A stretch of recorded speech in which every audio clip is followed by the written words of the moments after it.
All right, why don't we get moving forward here? Good afternoon or good morning, depending on where you're joining from.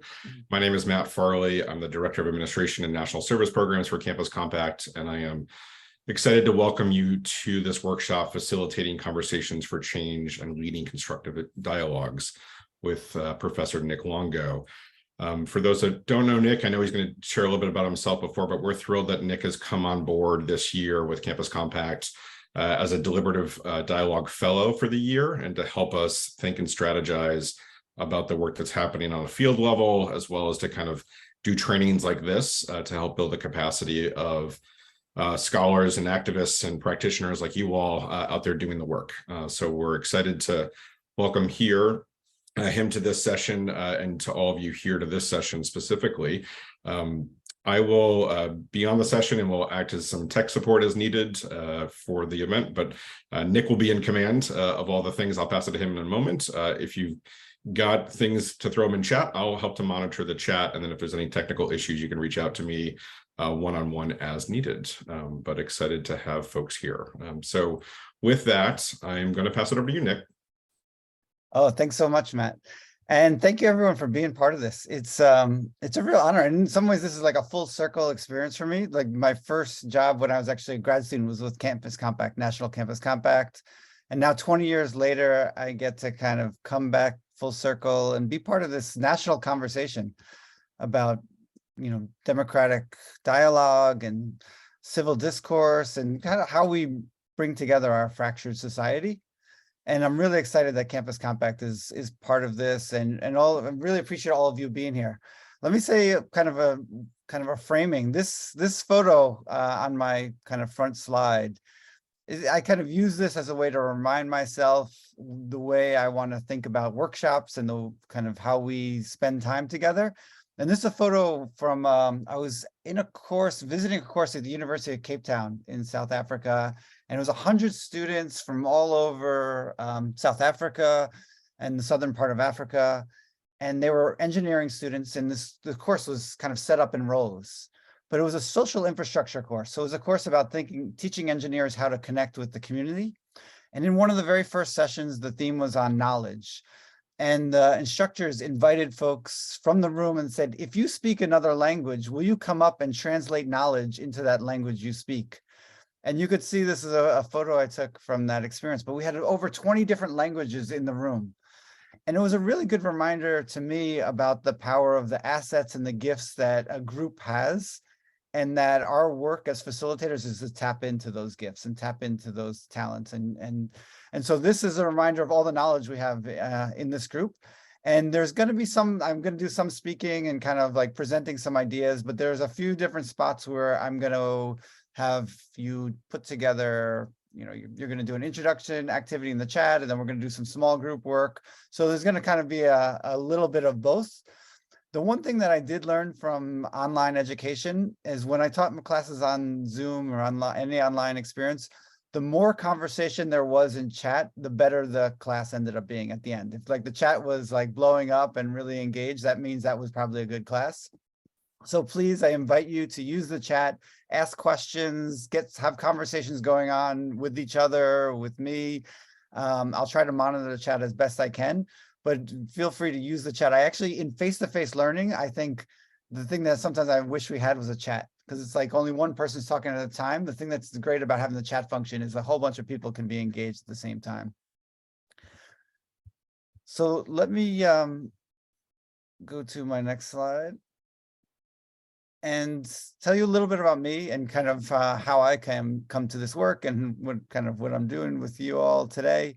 So I kind of grew up in a political family, grew up in politics.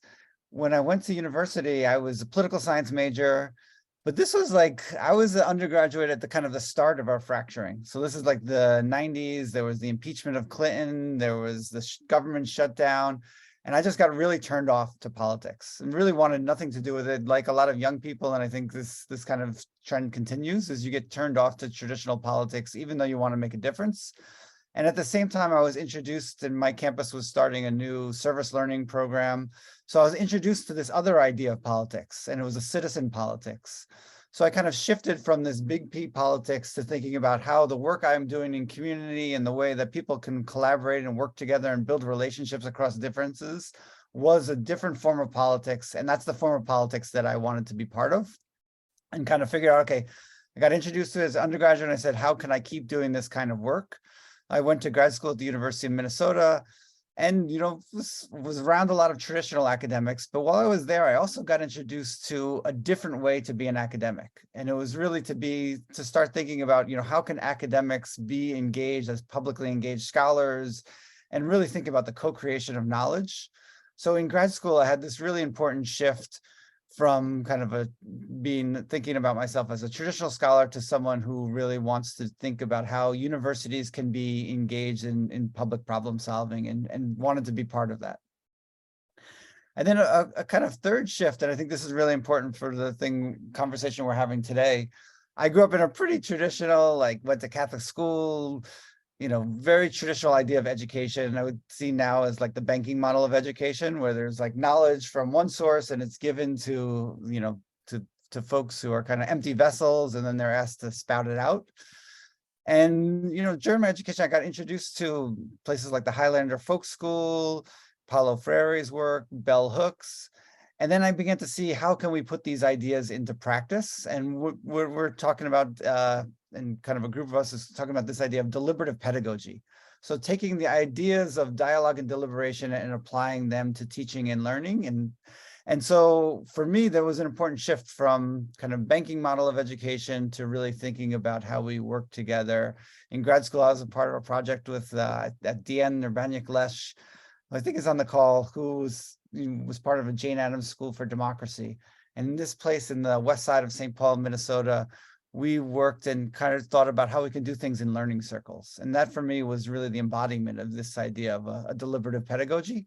So I kind of start with this as these three important shifts in my biography is a shift to a different way of thinking about politics, a shift to a different way of thinking about scholarship, and a shift to a different way of thinking about teaching and learning. And I think of those as kind of foundational to the work that I'm doing now. And I think to this conversation about kind of facilitating constructive dialogues and civic engagement on college and university campuses. So as I was thinking about my biography, I put together this kind of 6-word memoir. And this is an activity I do sometimes to start my classes. And the 6-word memoir for me is my way of introducing myself is building community a little more democratic.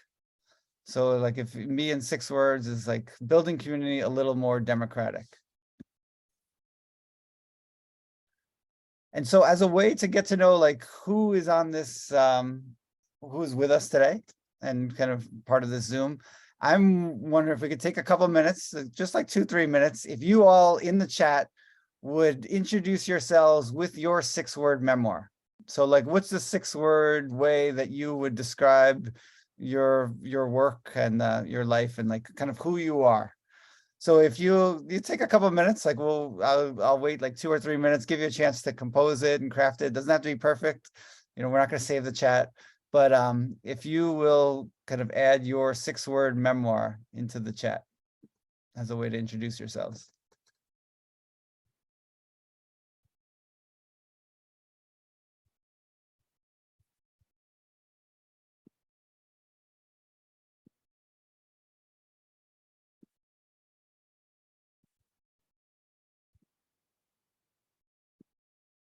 Great, we got our first 6-word memoir, Bringing People Together to Be, Create, Positive Change, from Deanne. I think that might be more than 6 words, Deanne, so I might have to disqualify you, but I love it.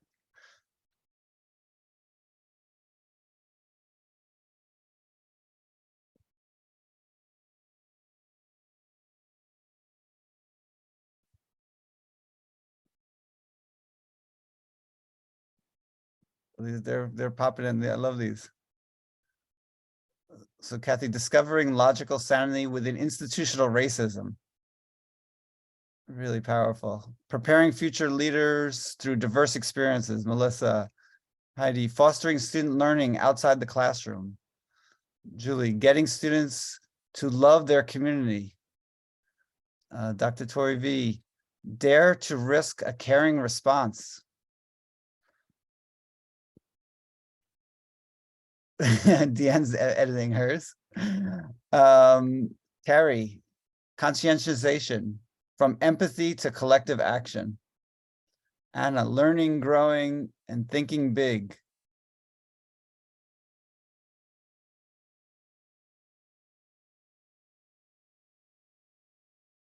Building bridges for communities through libraries. Laura, yes, that fits perfectly.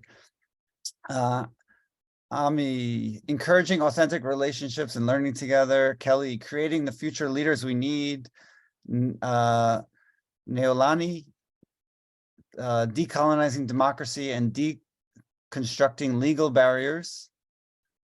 Love that. And Sarah, invite gathering, question everything, caring always. These are so beautiful.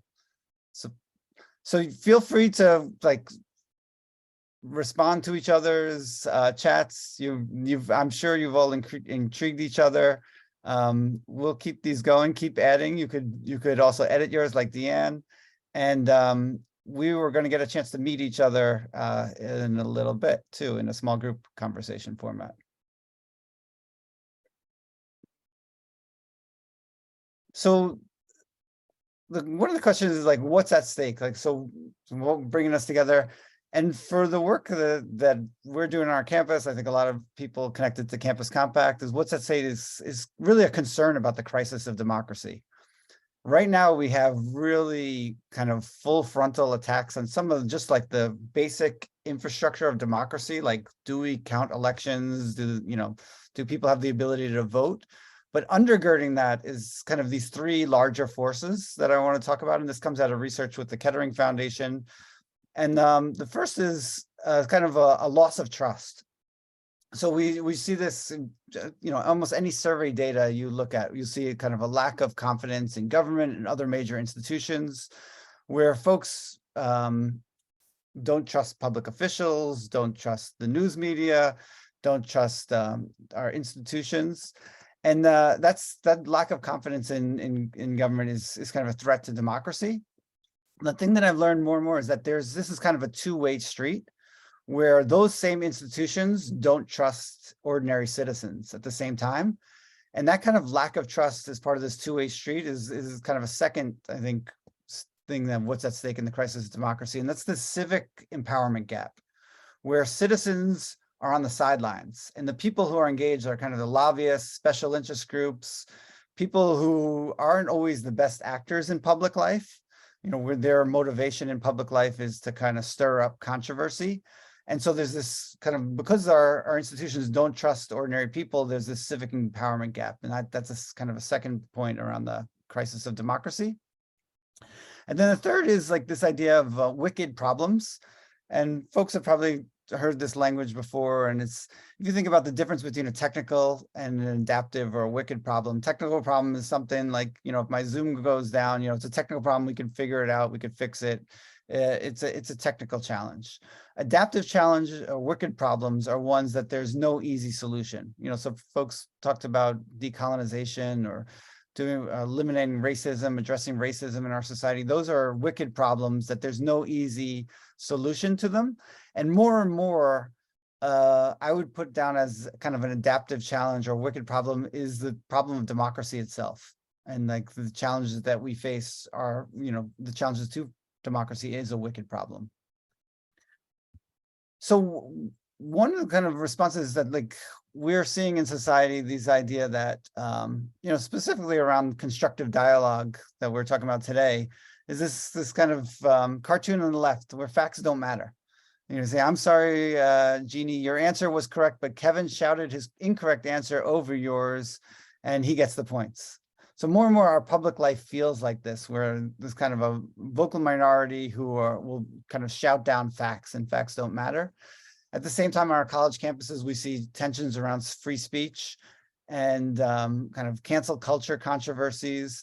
And if you look at the Harry data, the incoming class of the last couple of years have been the most polarized group of students to come onto college campuses. So more and more, we're seeing kind of facts don't matter, we're seeing free speech controversies, and we're seeing that our students are more and more polarized because that's society that they've grown up in.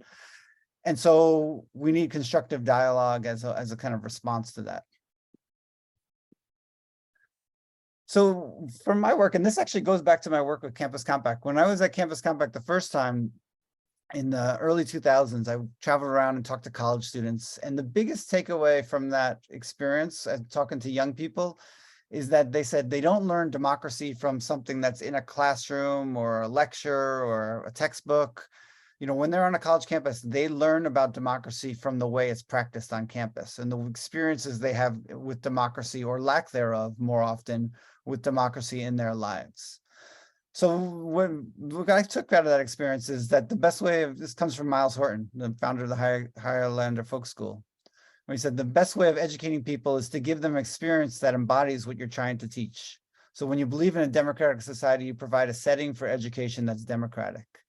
And so the question that I've been grappling with and want to think with you today is, you know, how can we integrate democracy into our teaching and learning?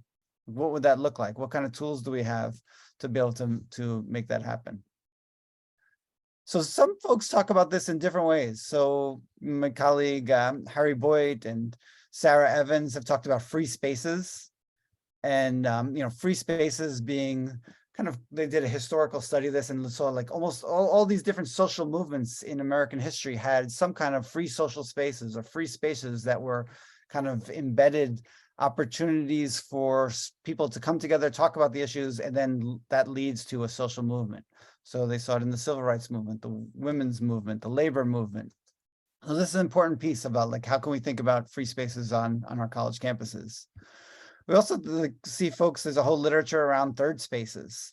And, you know, third spaces are those kind of not your workplace, you know, not your home, but those other, the coffee shops, the kind of third spaces where people get together, build social capital, build community, and really connect on a different level. And another language for this, and I think we're talking about similar things, is social infrastructure. And I know Laura Bishop knows this literature a lot better than I do. But if you see a recent book, Palaces for the People, where you think about, you know, how we have spaces like libraries that are these social infrastructures and are spaces that bring people together to engage in a whole bunch of different things, including, you know, being engaged in constructive dialogue.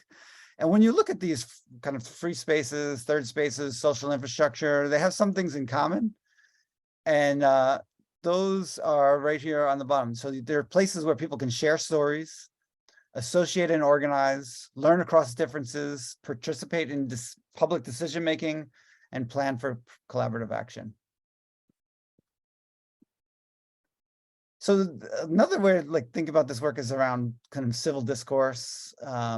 And I want to just give you like a common definition of like civil discourse. What are we talking about when we talk about civil discourse? And this comes from Nancy Thomas. So first is learning and advancing knowledge. Second is strengthening intergroup relations, increasing intercultural understanding, transforming conflict and healing, so conflict resolution. A fourth is policy and decision-making. Think about like participatory budgeting and different ways that we can get folks together to make decisions together. And then the last piece is catalyzing collaborative action and culture change. So it's not just about having conversations, it's about having those conversations lead to action. This is kind of, if we, sometimes, you know, civil discourse might not be the most sexy thing. It doesn't exactly fit on a slogan, but if we had to, like, I could have you, we could do a call and response. You know, what do we want? Respectful discourse. When do we want it? Now would be agreeable to me, but I'm interested in your opinion. So this is kind of a way to think about the work that we're doing, and it doesn't fit on a bumper sticker quite as easily, but it's important work. This is kind of, I want to introduce a couple of resources, and there's this book that I did with a colleague, Tim Schaefer, who's at the University of Delaware now, Creating Space for Democracy, where we put together kind of concepts and practices and theories, different methods for dialogue and deliberation. And you see this chart on the right. This comes from the National Coalition for Dialogue and Deliberation, where they think about the different approaches to dialogue and deliberation, including exploration, conflict transformation, decision-making, collaborative action. This book, we kind of introduce all those different approaches from essential partners to everyday democracy and kind of introduce their methods. Then there's different case studies about how this work is playing out on campuses. And then kind of the final piece is like to think about what are we educating for? And the book kind of argues around this idea of developing civic professionals, developing democratic professionals. Alzer does a final chapter on that. And if you think about what the work that we're doing is kind of two clunky phrases, so I think we need better ways to talk about it, but it's really about educating civic professionals, so folks who are able to connect their work and their civic life. And I'll talk a little bit about more how to define, we're defining that. But how do we do that? And we do that through this process called, that we're talking about, deliberative pedagogy. And so I'm going to explain those two concepts for you now. So civic professionals. So civic professionals are folks who have a public identity and deliberate way of acting that enable them to share power, work collaboratively, and engage in the public in addressing wicked problems. So a core kind of question for civic professionals is, how can they professionalize actors, and so that they can help mobilize rather than immobilize, expand rather than shrink democratic authority?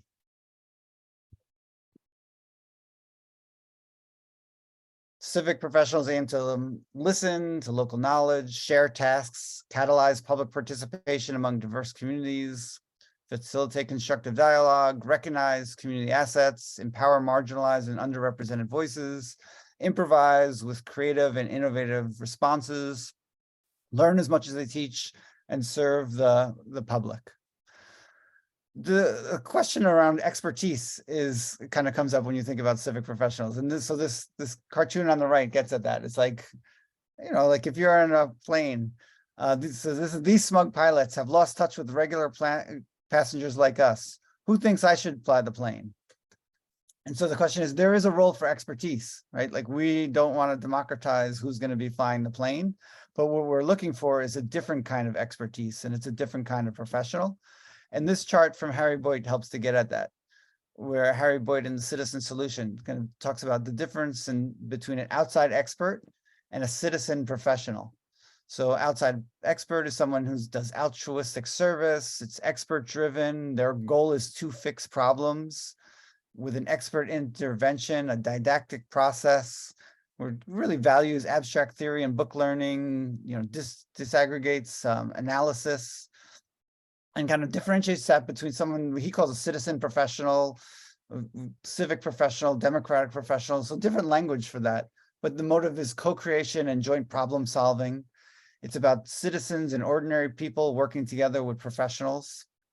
It's about solving problem while also building community ties, doing public work. So this sustained work that where a diverse group of people build something of lasting value. It's an apprenticeship approach and a relational craft heritage, local situational, where it's both theory and practice. And there's kind of a synthesis of understanding context, like thinking about context.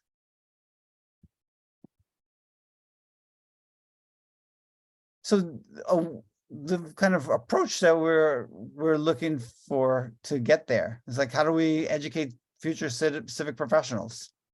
And that's where we've kind of talked about taking the ideas of dialogue and deliberation, the ideas of civil discourse, and applying those to teaching and learning as a way to kind of build and democratize the teaching and learning process. So this kind of foundational ideas from Beverly Tatum, which is that, you know, you can't solve a problem if you can't talk about it. And so deliberative pedagogy is a way of engaging in civil discourse about complex topics. It's a reflective method of education where students are developing democratic skills. It's an asset-based approach, so very much like in the spirit of that first slide where we saw knowledge translated into many different languages. Encourage students to think about like this idea of naming and framing. So encounter and consider multiple perspectives, weigh trade-offs and tensions, and then move towards purposeful action. And ultimately, this is about, you know, space making. So creating and holding space for authentic and productive dialogue, reflective practice that can ultimately be not only educational, but transformative. A couple of kind of key ideas for deliberative pedagogy is like principles, practice, and outcomes. So the principle is active citizenship is learned through practice, knowledge is co-created, and education should respond to wicked problems. So those are kind of a core set of principles. Practices are, you know, engaging in civil discourse, doing that kind of choice work where you're thinking about trade-offs and having an asset-based orientation. Outcomes are democratic skills, coming to public judgment, and purposeful action. And here's kind of a list of like these democratic skills. So like democratic skills could be an abstract idea, and like here's making it really concrete. And in this toolkit that I'm going to talk about later, we actually have a whole assessment guide for students to engage and think about where they're at with these different democratic skills. One is like sharing a public narrative, being able to listen eloquently, the capacity to name and frame issues, be able to collaborate with a diverse set of stakeholders, being able to facilitate constructive conversations, being able to engage in public work, and then being able to reflect on their community practice. So those are kind of the democratic skills that we were hoping students to develop. So let me just stop, and this is where we're going to do a little bit of gauging together and kind of see where you're at with some of these questions. But one of the things I've been struck with, Parker Palmer talks about this idea of the tragic gap. And the tragic gap, the way he talked about it, is kind of the tension between these democratic possibilities of colleges and universities. So like the aspiration, the what's on our mission statement, a lot of what I presented to you today is kind of like these democratic ideals and possibilities for higher education, to be educating future civic professionals. And then the everyday reality of like being on a college campus, having some public institutions, having state legislatures kind of overseeing your work more and more, telling you what you can and can't teach, having budget crunches, having kind of more and more seeing a consumer kind of marketplace values take over in higher education. So there's this tension between like these ideals and the everyday reality of what it's like to be on a college campus right now. So as kind of a way for us to get to know each other, and what we'd like you to do is to think about these three questions. What is your ideal for educating future civic professionals? What's the reality right now on your campus? And so how are you defining this tragic gap in your work? So what I'm going to do is you're going to get a chance to just like for 5 minutes, I want you to like talk about these three things and just get to know someone else on this Zoom call. So it's going to be a quick breakout group in groups of 2 or 3. All right, I think everyone's back. So we are the perfect size group. There's when I was doing my dissertation research in the archives, I came across this kind of like scrumply little note from Miles Horton, the founder of the Highlander Folk School. He says, over the long term, 20 learners will make more of a difference than 200 listeners. So we're like right at the right size to be able to like, I wasn't sure how we were going to do the kind of report back, but we could spend a little bit of time talking to each other, kind of hearing what folks learned from each other in their small groups. So how are you all kind of feeling this tragic gap of like the world, basically the world as it is versus the world as it should be, the world as you'd like it to be versus the world in the reality you're in right now in higher education? So anyone want to report out kind of their conversations with their partners?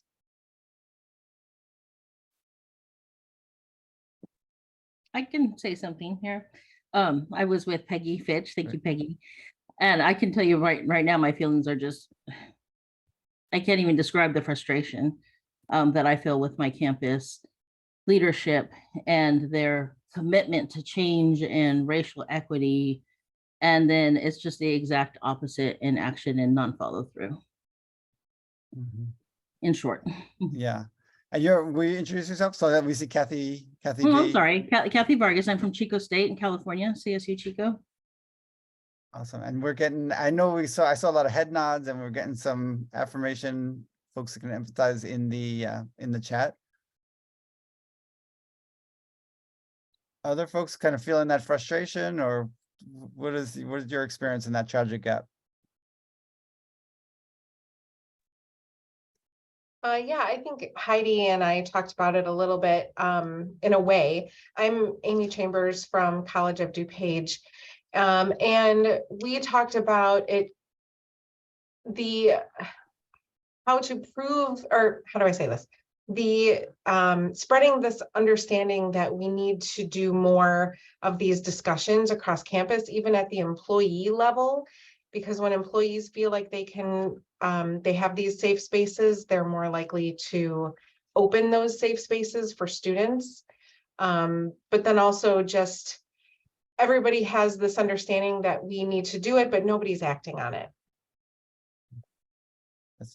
And do you feel like no one's acting on it because, so if there's good intentions, is it because it's not part of it? Like you're already overstretched too thin with all the other responsibilities you have? Is it because acting on it is kind of like, there's no real incentive to do it? Like what's kind of that narrow preparation? Where's that coming from? I mean, I think for us, it is the importance isn't conveyed from administration. So it doesn't happen. It's not encouraged. But also there's nobody who's really responsible for encouraging that. So there's just sort of I really like the words tragic gap. That's really what it is. And I don't even know if I understand it yet. I'm not at the level of those conversations. So that's just speaking as an employee, what I see, what I hear. Well, thanks, Amy. Maybe a couple more folks might be able to share kind of where they're at with their conversations with their partners and kind of what the tragic gap feels like in their experiences. I'll jump in. So I was with Carl, and well, a lot of what you were saying or that I've heard so far really resonates with me too, as far as like that university level and administration not fully supporting. Carl and I really talked more within our classrooms and that impact on our students. So I teach future educators, and so my tragic gap is that balance between helping my students understand that in their future classrooms, as most of them as public educators, you don't get to pick who walks through your doors. So you need to create an inclusive and welcoming environment for every student, no matter their background. But the challenge for those students oftentimes is that I live in southern rural Iowa, which if you saw the coverage of the midterms last week, it speaks for itself. So these students really have this challenge between what they're learning about how to embrace their future students and what they're experiencing in their communities and some of these beliefs that are deeply ingrained in them. So that's kind of what I spoke about. And then Carl shared too, just that idea of within the confines of our classrooms, we can oftentimes have these really productive dialogues. But then the challenge for our students a lot of times is then going beyond the classroom. They have this safe space. How do I then go home? Like he mentioned Thanksgiving. How do I go home to Thanksgiving with my family and engage in a conversation with my cousin or my brother, or my dad or my sister who may have very different beliefs?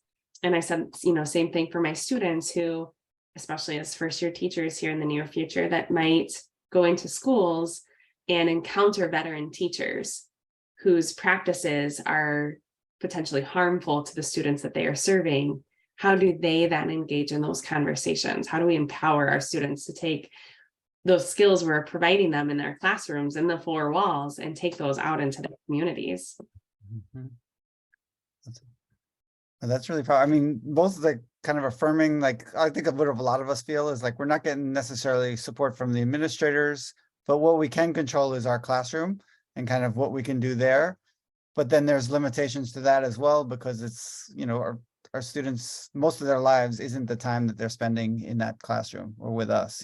They're thinking about how do I bring this to places I'm going to be working or teaching, and where there's might be even less of a culture around these kinds of engaging participatory processes, or kind of how you bridge divides with families. So there's so much stuff you're bringing up. Thanks, Melissa. And you talked to Carl?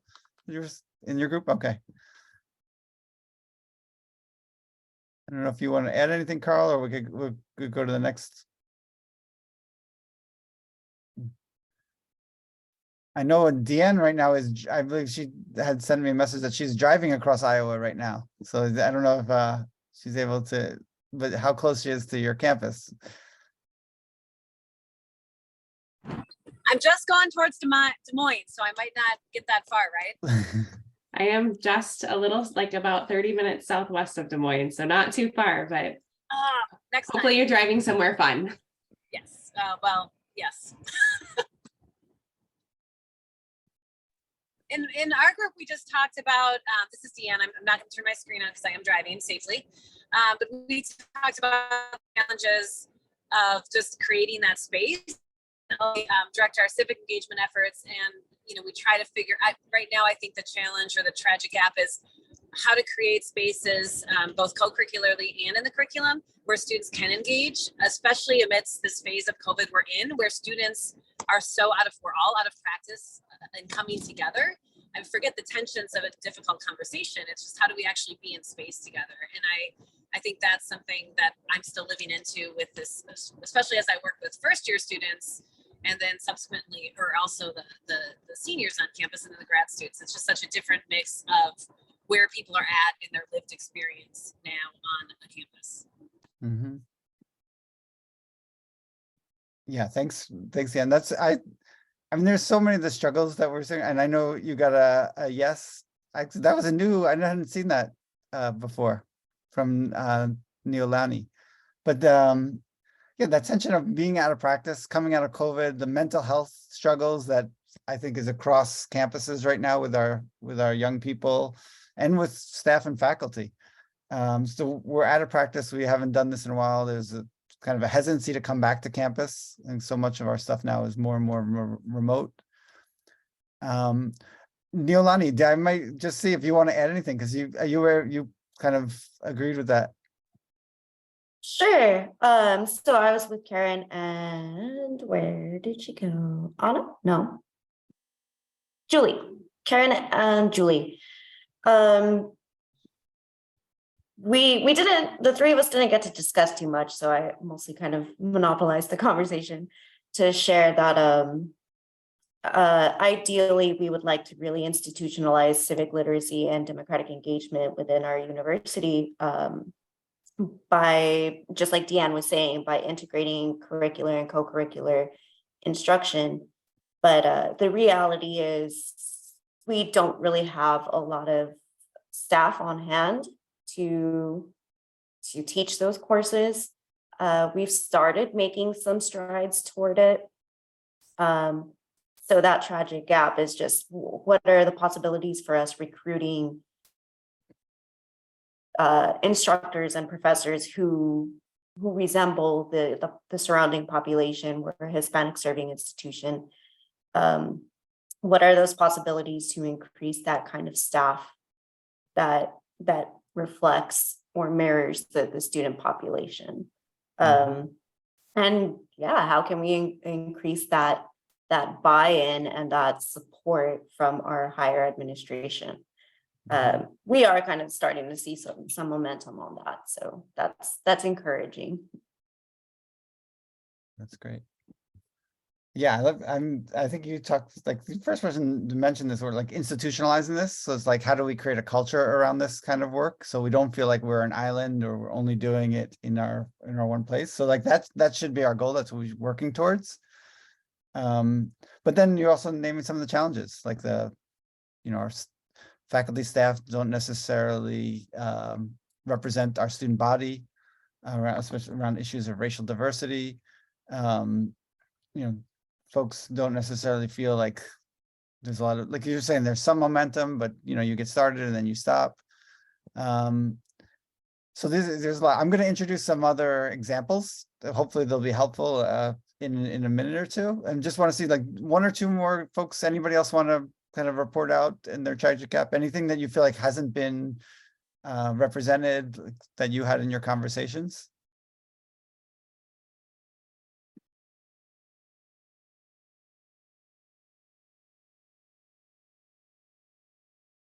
A lot of it was it was covered. I'm also okay as a facilitator. I'm okay with silence for a second, so that's okay. So I'm not going to be anxious about that. I'm going to kind of go back to PowerPoint. I'm going to add a couple. So I'm going to kind of talk about some of the practices, and then I'm going to talk about a toolkit that we're developing, and then we're going to engage in one of the activities that's part of this new toolkit I'm developing with Campus Compact. So I'm going to go back to share screen mode.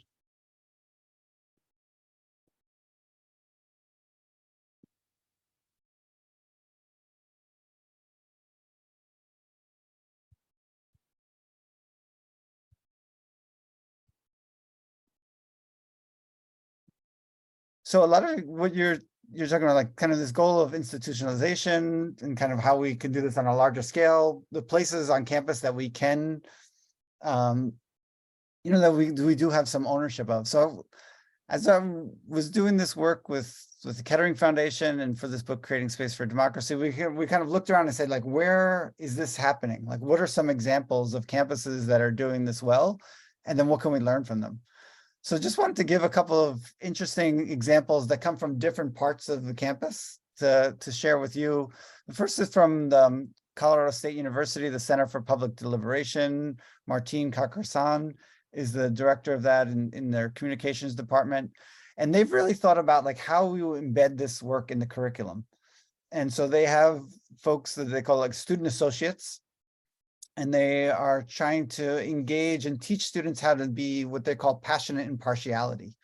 And so for them, passionate impartiality is the kind of facilitator that they aim for students to be able to bring to their work post-graduation, but then they learn that by practicing it.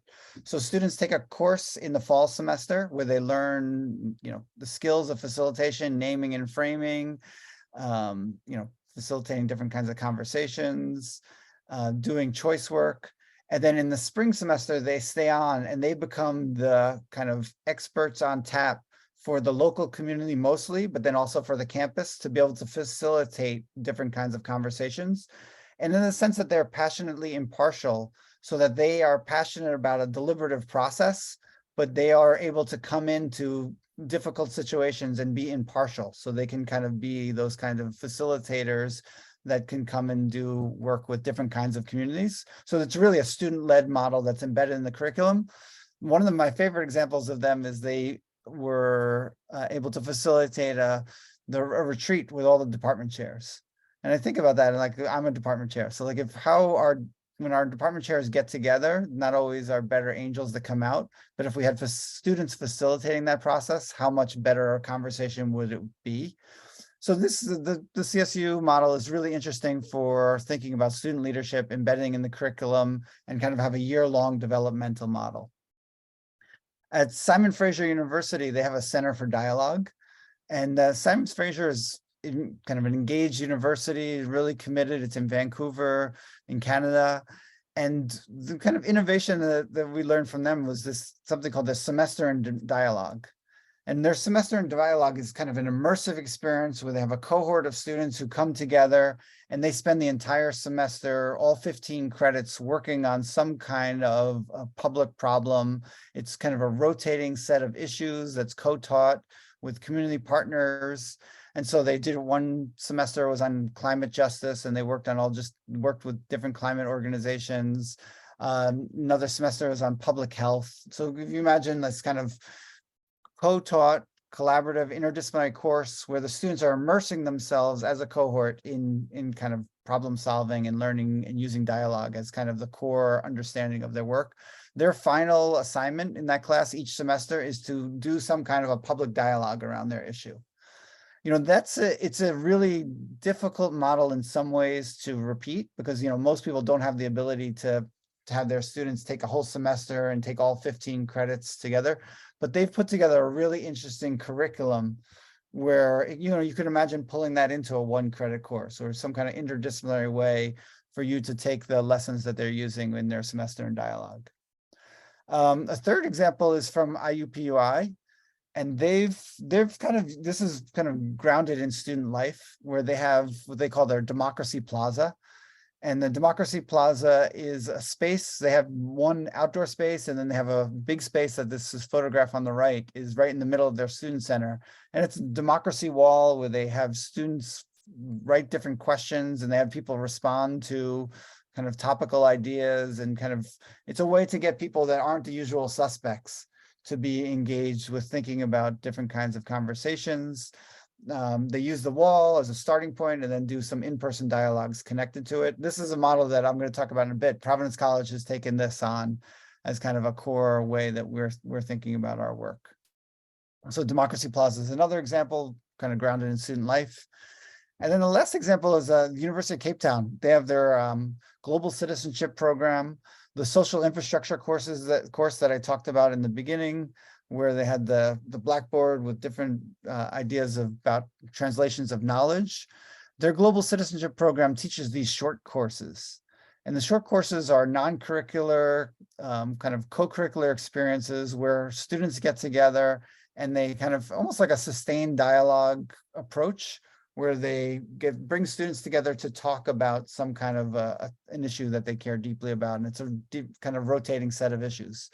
So it's a really interesting model for kind of co-curricular sustained dialogue, where you bring a group of people together, but not for a one-time dialogue experience, but for really to bring them together over a sustained kind of cohort kind of model. So these are some of the practices and innovations that I want to share that we kind of used.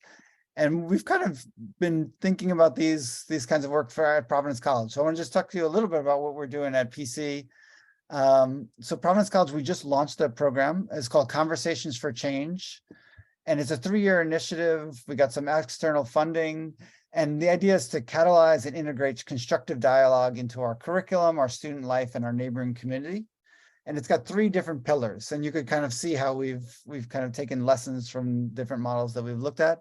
But the first is kind of a group of student fellows.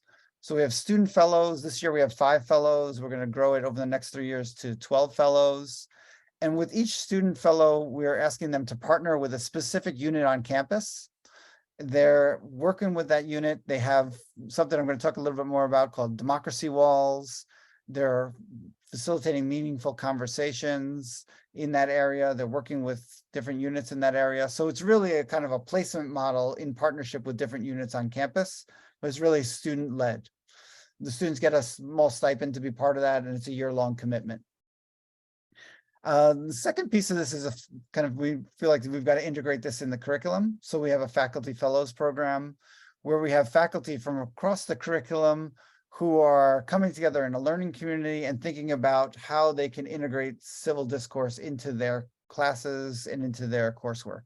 So we have faculty from art, education, global studies, philosophy, communication, psychology, health policy, and the management department. So really all different disciplines, but where we come together, we come once a month, and we're kind of a learning community. We do some joint reading together.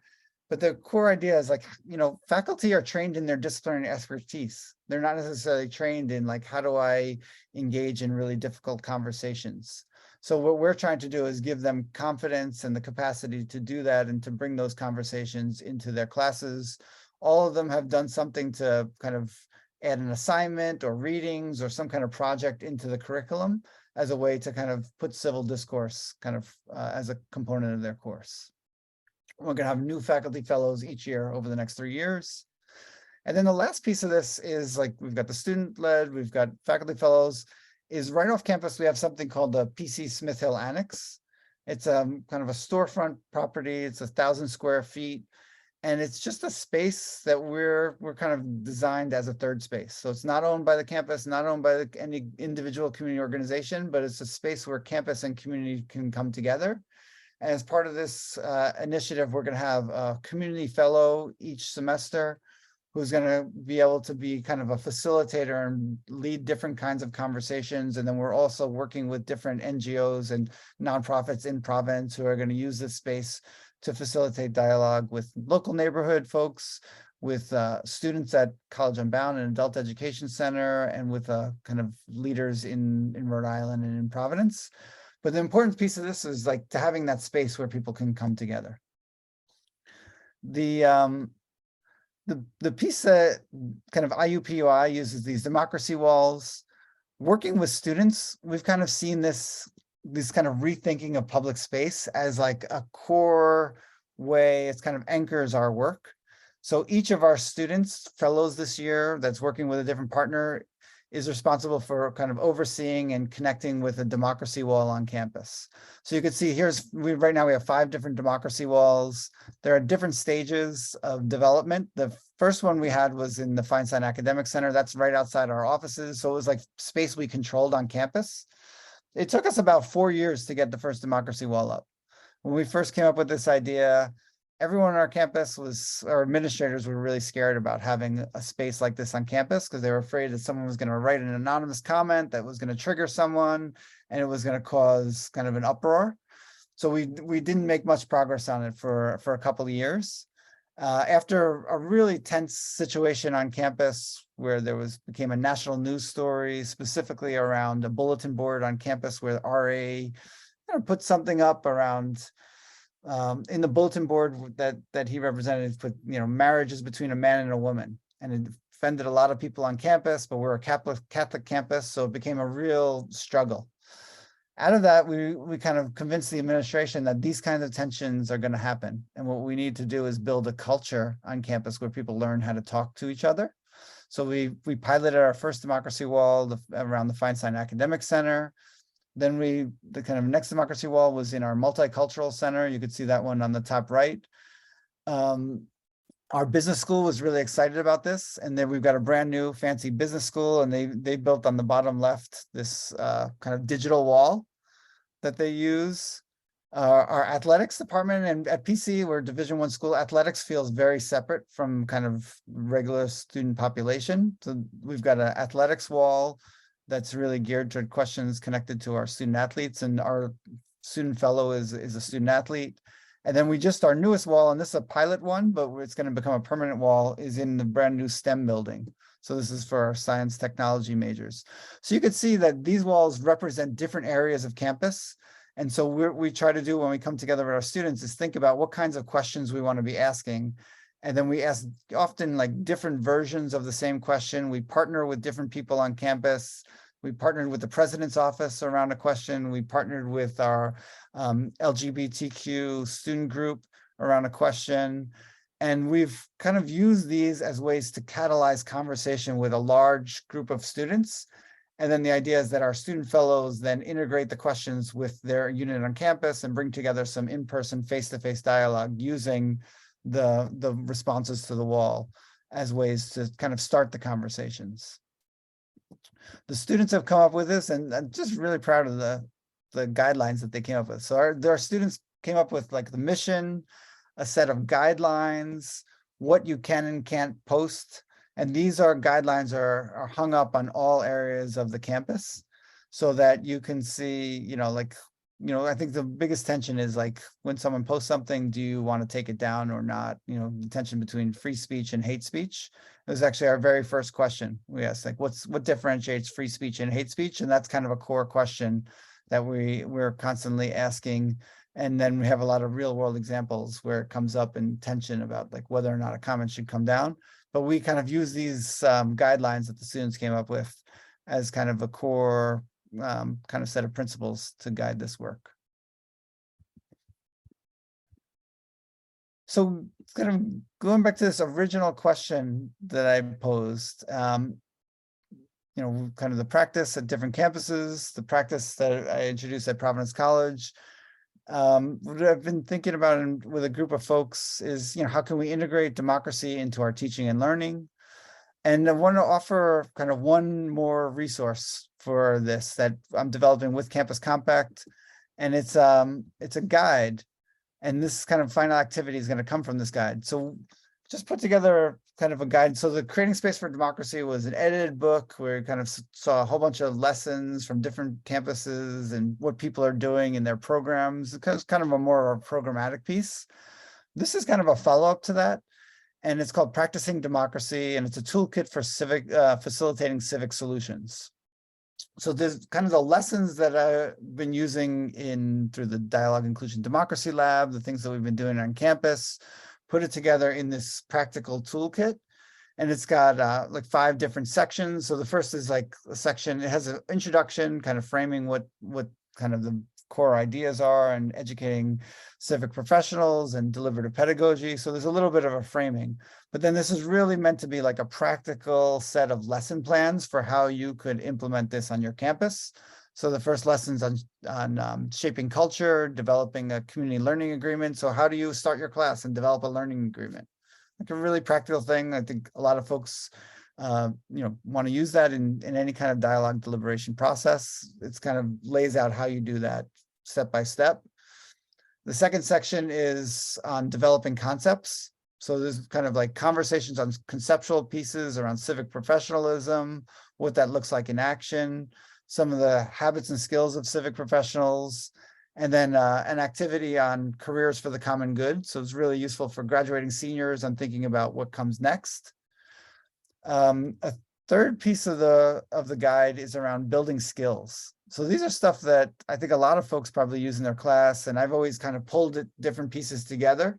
This is in one place, kind of a workshop skill building activities you could do in your class on facilitative leadership, on what Marshall Gans talks about as public narrative, asset-based community development, on doing one-to-ones, which is kind of a core technique of community organizing, and then naming, framing, and asking strategic questions.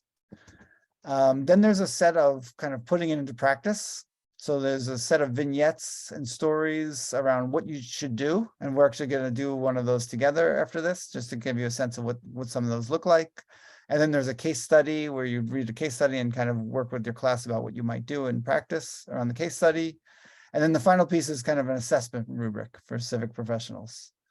So we're really excited, partnering with AAC&U and Campus Compact. This is going to be available free digital publication that's going to be online, and it's going to be published in January. So, so hopefully this will be a really good resource for your work. So what does this look like in practice? If you one of the things is putting it into practice, and there's this set of campus vignettes. And the guide has both campus vignettes. So the ones I'm going to use today are more for staff, faculty, kind of like what would you do in these situations.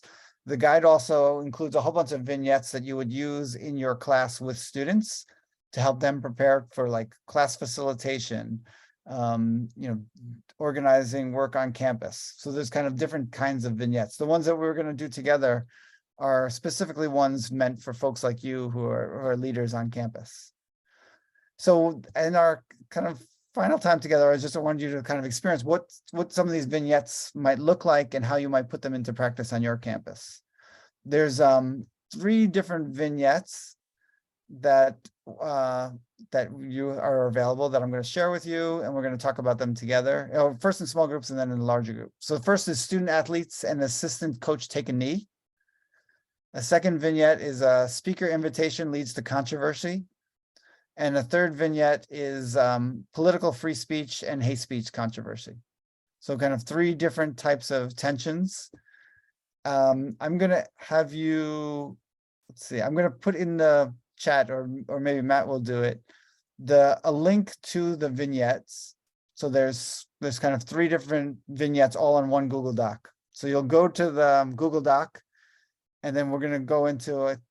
I think we'll have enough. We'll go into 3 different groups, and each group will read one of the vignettes, and then you'll talk about how you would address them. And then there's a Jamboard to kind of put some notes on them. So we're just going to this is just a kind of a way to introduce you to this practice and some of the tools that are in this toolkit. But if you will, let's see, I'm going to stop sharing so I could put these in the chat. They're both in the chat, Nick. Oh, they're on the chat. Okay, great. Awesome. So then I will create new groups.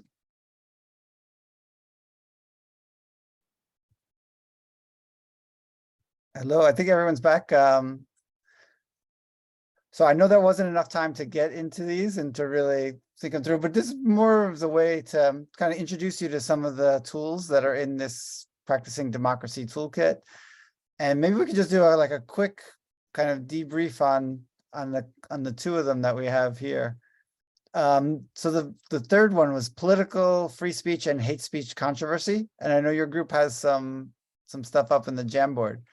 So the folks from group 3 just want to kind of give a quick summary of the case and kind of how you went about it. Sure, I can give a summary. So in this case, there is a resident assistant who has Blue Lives Matter flags and a Trump flag that he has displayed. Well, sorry, they have displayed in their room. And as a result of that, some students in the hall had made a comment that they were not comfortable with this and had requested to live elsewhere. And then in addition to that initial situation, that RA also had a program where there was an anti-immigration video that referred to immigrants as illegal aliens And at the end of that event, folks were encouraged to sign a petition saying that President Biden hasn't done enough to protect border policies. And as a result, that RA faced backlash. And because of that, Fox News got involved, and there's some discipline in question with the RA who doesn't agree with the policies that were laid against them.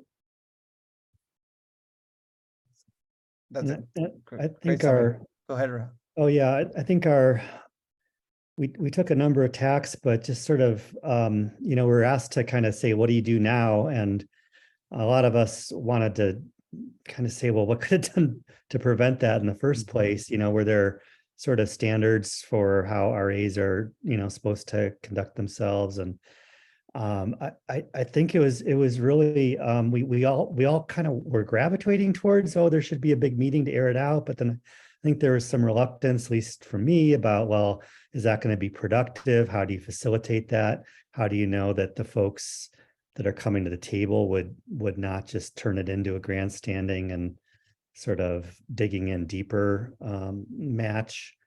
And so there's risks with trying to handle something like this through dialogue, and sort of questioning whether, how do you know whether it would work or not?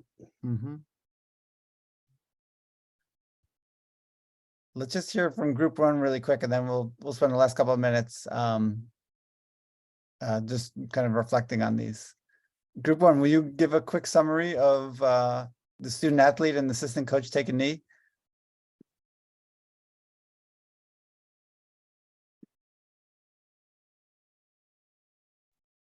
Laura, you actually seem to have more. We forgot about the Jamboard. Oh, that's okay. A good discussion. But anyway, I think, Laura, we started saying, let's start by naming and framing, and it did seem to be a free speech issue. Let's see, I'm just rambling. And we talked about, what else did we talk about? We talked about the issue, by the way, is the student athletes and assistant coach take a knee. So it's kind of a classic that most people could recognize as having actually happened in some places. But on social media, then there's lots of controversy, and a state senator weighs in, and alumni are calling in to say they're going to pull their anyway. So, but I'm not sure what else we have to add. What do you think? Well, Peggy did a really good job at, like summarizing the whole issue with that first vignette. We were really engaging with a few questions and ideas, mainly. So really, as talking about, setting up vehicles for dialogues where that would be happening, not just a one time, but, in various spaces and with various constituent groups on campus to really think about, like, why is the issue important, right? To certain people, right? Like, and how did they form their opinions around it, right? What assumptions are we making about people who have hold a different position, right? And just to really engage in an inclusive way with a lot of different stakeholders in the campus community, and for it to be an ongoing discussion that people engage with. And there was some mention of maybe setting up like a panel discussion where that is the civic dialogue process is modeled, for students on campus, so they can actually see, well, what does this look like? Because most of them haven't engaged in that manner. Yes, I think I've it took us a while to think about who was the most important to engage with, and you have to kind of cut out the noise of the senator throwing gasoline on the fire and that sort of thing. And I think we agreed we wanted to focus on the campus community. Now, these are really smart ideas. I love how you were able to kind of grapple with some of these things. These are the kinds of issues that happen on our campus each semester. For sure, there's going to be some version of this happening every semester at each one of our campuses. Maybe it won't become really visible, so some folks won't know about it, but some of them do become visible. the thing I was saying about them is one, like, these are a set of like civic prompts. So they're the guy, this kind of practicing democracy has a whole bunch of prompts like these. And the idea is like, I think it was someone early in our meeting said, like I could do this in my classroom, but then how do I do it? I can't talk to my family and I can't, what about when I go and try and teach my class? The idea is like, if we have these kind of civic prompts in our classrooms and we're doing this with colleagues or with students, then it'll give us that skill set to be a civic professional and be able to do this in other settings. So kind of that's the idea, and wanted to introduce you to that. And the other thing I really like what you all said was like the idea of being proactive. Like you want to, like, that's what we're, with Conversations for Change on our campus, we're trying to change the culture so that we don't get to the point where these kinds of things happen. If you have a culture on campus that you're able to be transparent and have a process for doing civic dialogue and an infrastructure for that, then it doesn't get to the point where something blows up. So, I think doing these case studies is helpful, but it also often will make you realize, okay, we need to do the kind of front end educational infrastructure work so that we don't get to this point. So we're out of time. I know the Creating Space for Democracy book, there's the publisher gave a discount. Anybody who's interested in that, I'll have Campus Compact send out this kind of a discount link if that would be useful for you. I think it's like 30% off or something like that. And then when the Practicing Democracy Toolkit comes out, we'll make sure you get that and kind of our first batch of folks to be able to use it. The thing with that is that we're hoping it to be like a living document. So it's going to be its own toolkit, but then the website would be a kind of space where other people can add other civic prompts to it under those headings.